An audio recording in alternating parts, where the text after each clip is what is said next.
অনেক হইছে, আমি ক্লান্ত হয়ে গেছি তোমার বাবা মায়ের সেবা করতে করতে। আমাকে দিয়ে আর হচ্ছে না। তোমাকে দিয়ে যদি না হয় তাহলে আমি নিজে ওনাদের সেবা করব।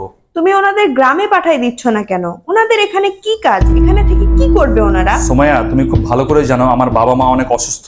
হ্যাঁ, ওনাদের এই অসুখের জ্বালায় আমরা আমাদের নিজের জীবন ভালোভাবে কাটাতে পারতেছি না। না কোথাও যেতে পারি, না কোথাও গিয়ে একটু থাকতে পারি, সারাক্ষণ বাসায় থাকতে হয়। আমি তোমাকে আটকায় রাখছি? তোমার যেখানে মন চায় তুমি সেখানে যাও, কোনো সমস্যা তো নেই। এটা শুধু বলাই সহজ, সব সময় তোমার মা আমার কথা ধরতে থাকে, এটা কেন করলাম, ওটা কেন করলাম, এভাবে কেন করলাম। আর তোমার কি মনে হয় উনি আমাকে ঘুরতে যেতে দিবে? আজকে বাসায় কে আসছিল? মানে কি? আমি তোমাকে প্রশ্ন করছি, আজকে তোমার সঙ্গে এই বাসায় কে দেখা করতে আসছিল? আমার বান্ধবী আসছিল।